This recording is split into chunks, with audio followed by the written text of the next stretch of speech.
आशा करता हूँ आप सब बहुत अच्छे होंगे। मेरा नाम है सिद्धांत अग्निहोत्री, स्टडी ग्लोस पे आपका बहुत बहुत स्वागत है। तो हम बात करेंगे रशिया यूक्रेन कॉन्फ्लिक्ट की। कुछ चीज़ें मैं आपको बताऊंगा, लेकिन उससे पहले दोस्तों यूपीएससी के कोर्स शानदार आते हैं हमारे, और अब हमने पूरा कर लिया है अपना सिलेबस। तो ये सब लाइव क्लासेस आपको देखने को मिलेगी। सवाल को कैसे हैंडल किया जाता है, डाउट सेशन, मेंस, एवरीथिंग, इन नंबर्स पे आपको कॉल करना है, ठीक है? नहीं तो आप यहाँ पे व्हाट्सएप करिए, ऐप जरूर डाउनलोड करिए। तो बात हम करेंगे दोस्तों रशिया यूक्रेन कॉन्फ्लिक्ट की। देखिए, भारत ने ये बोला कि लीव यूक्रेन। फाइनली भारत ने ये एडवाइजरी जारी कर दी कि जितने भी नागरिक, जो स्टूडेंट्स तकरीबन 20,000 के करीब हैं, 20,000 के करीब हैं, जितने भी स्टूडेंट्स नागरिक हैं वो यूक्रेन को छोड़ दें अभी इसी वक्त, ठीक है? भारत ने तो एडवाइजरी जारी कर दी, बहुत बढ़िया। लेकिन दोस्तों, पहली बात, ये एडवाइजरी लेट जारी हुई है क्योंकि रशिया अब कभी भी हमला कर सकता है, कभी भी हमला कर सकता है। 1 महीने क्या 2 महीने से ऊपर हो गए हैं टेंशंस। अमेरिका कह रहा है कि 1.5 लाख, अब 20,000 और सैनिक जो हैं उन्होंने यूक्रेन को पूरी तरीके से घेर लिया है। ब्लैक सी में शिप्स जो हैं वो तैनात हो चुके हैं, और जो बाइडेन ने भी बोला है कि सब अलर्ट पे रहो, कभी भी हमला हो सकता है, तो हमको भी जाना पड़ सकता है। अमेरिका पागल हो चुका है, अमेरिका को कुछ समझ में नहीं, जो बाइडेन पागल हो चुके हैं उनको कुछ समझ में नहीं आ रहा है वो क्या कर रहे हैं क्या नहीं कर रहे हैं। वो कभी कहते हैं कि नहीं करेंगे अटैक, कभी कहते हैं करेंगे अटैक, वो नहीं समझ में आ रहा उनका, ठीक है? तो एक और चीज आपको बता दो, एक और न्यूज, रशिया ने अभी कुछ ट्रूप्स को विड्रॉ किया है, कुछ ट्रूप्स को पीछे हटाया है। और कल व्लादिमीर पुतिन ने यह बोला कि भाई देखो, हमको वॉर नहीं चाहिए। तो ये पहला साइन हो सकता है डी एस्केलेशन का। 1962 missile crisis, Cuban missile crisis याद आ गई, जब अरे युद्ध हो जाएगा, हो गया, मिसाइल गई, लेकिन एकदम आखिरी समय पे सब कुछ विड्रॉ कर लिया। भाई यही होना चाहिए। तो अभी भी वैसे ही लग रहा है कि बस हो गया, युद्ध हो गया, कल ही मारेंगे ये लोग एक दूसरे को। लेकिन एंड टाइम पे अगर विड्रॉ हो जाता तो बेस्ट रहता है। Diplomacy is the key. लेकिन दोस्तों, इट इज हाईली अनलाइकली। देखिए, ये कॉमन सेंस है, ये बैटल फॉर्मेशन से कोई एक्सरसाइज नहीं है भाई। 16 फरवरी डेट दी थी जो बाइडेन ने कि बहुत बड़ा होगा कुछ, आज 16 फरवरी देखेंगे क्या होगा। तो बैटल फॉर्मेशन का मतलब आप समझ रहे हो? इसका मतलब यह है कि यूक्रेन पे अटैक होगा ही होगा, वरना 1.5 लाख से ज्यादा सेना क्यों यूक्रेन को घेरेगी? सिंपल, क्यों? क्या मतलब उनको क्या आन पड़ी कि एकदम बढ़िया हथियार S-400 सब तैनात कर दिया है? या तो ये लेवरेज की तरह यूज कर रहे हैं व्लादिमीर पुतिन कि इतना ज्यादा प्रेशर बना दो कि अल्टीमेटली अमेरिका और नेटो टेबल पे आ जाए, but it is again highly unlikely. तो इसमें मैंने वैसे आपको बताया था कि नेटो का एक्सपेंशन, लगभग सारे के सारे सोशलिस्ट कंट्रीज जो कि एक समय सोवियत में थे, वो सब के सब इस समय नेटो के मेंबर हो गए हैं।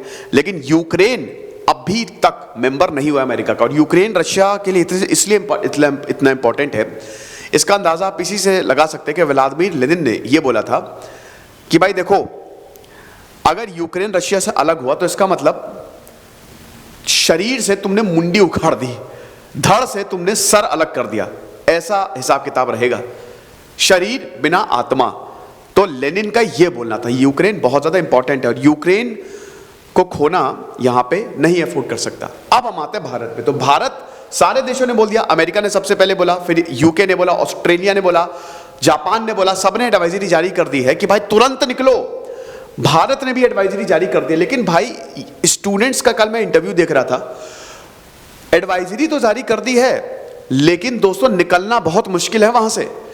प्रॉब्लम्स बहुत ज्यादा हैं, उनकी मुसीबतों को सरकार समझ नहीं रही है।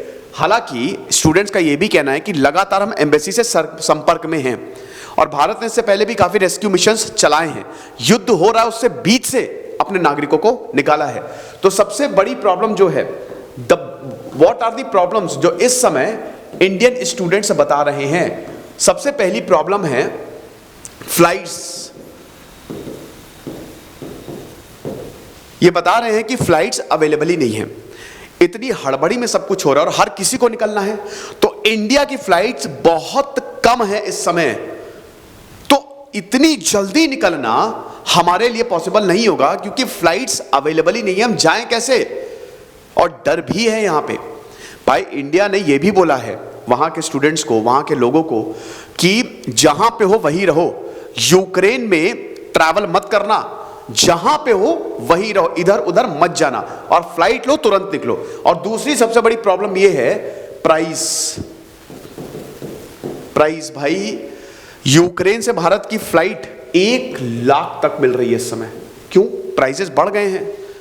एयरलाइंस का तो मस्त प्राइसेस बढ़ा दिया, प्राइसेस बहुत बढ़ गए हैं, और दोस्तों सीटें बहुत कम है। तो इंडियंस का ये कहना है कि भाई हम अफोर्ड नहीं कर सकते इतना, हम स्टूडेंट हैं, हम यहाँ पे पढ़ने आए हैं, हमारे पास इतना पैसा नहीं है 1-1 लाख रुपए देके हम फ्लाइट बुक करें, और क्या पता युद्ध नहीं हुआ फिर। एक थोड़ा सा ये भी दिमाग में है। लेकिन दोस्तों निकल जाना चाहिए, पहले ही निकल जाना चाहिए था। वैसे तो नॉन एसेंशियल ट्रैवल करना एकदम मना किया इंडियन गवर्नमेंट ने कि बिल्कुल। अब स्टूडेंट्स ये भी बोल रहे हैं कि मेल पे, फोन पे, एम्बेसी संपर्क पे है, क्या हो रहा है, कहां पे हो, पल पल की जानकारी है, और अगर जरूरत पड़ी तो डेफिनेटली भारत सरकार अपने प्लेन्स भेजेगी, रेस्क्यू मिशन करेगी। लेकिन जब तक नहीं हो रहा है तब तक ये दो प्रॉब्लम्स बहुत ज्यादा बड़ी है। अब कुछ इंडियन नेशनल्स ये भी बोल रहे हैं कि हो सकता है हम टेम्पररी, मतलब कुछ दिनों के लिए यूक्रेन छोड़ दें, फिर वापस यूक्रेन आ जाए कुछ टाइम के लिए। तो अब ये प्रॉब्लम्स बहुत दिक्कत करने वाली है। निकलने को तो बोल दिया, लेकिन निकले कैसे? प्लेन अवेलेबल है तो इतने ज्यादा पैसे मांग रहे हैं कि क्या बताएं। तो कंडीशन बहुत ज्यादा खराब हो गई है, युद्ध के आसार बहुत ज्यादा लग रहे हैं। रशिया डेफिनेटली यूक्रेन को इन्वेड करेगा, और ये अमेरिका तो चलो ठीक है, अब अमेरिका की बात का इतना विश्वास नहीं किया है, लेकिन ये सारे के सारे देश सुर में सुर मिला के बोल रहे हैं। फिलहाल भारत और रशिया बहुत समय से बहुत बढ़िया दोस्त हैं। अभी S-400 भी हमने रशिया से खरीदा, तो भारत और रशिया बहुत दोस्त हैं। एज सच इतना ज़्यादा डरने की तो ज़रूरत नहीं है। हाँ, ये अगर कहीं पाकिस्तान में होता या कोई ऐसे देश में होता, चाइना में होता, तो फिर डरने की वाकई बात थी। लेकिन रशिया और भारत का सब कूल है। लेकिन फिर भी यार, युद्ध तो युद्ध होता है ना, इसमें जाने तो जाएंगी ही जाएंगी, और 20,000 से ऊपर ये काफ़ी बड़ा आंकड़ा है। देखेंगे फिलहाल आगे क्या होगा, जो भी होगा हम आपको बताएंगे। जैसे सिद्धांत अग्निहोत्री साइनिंग ऑफ।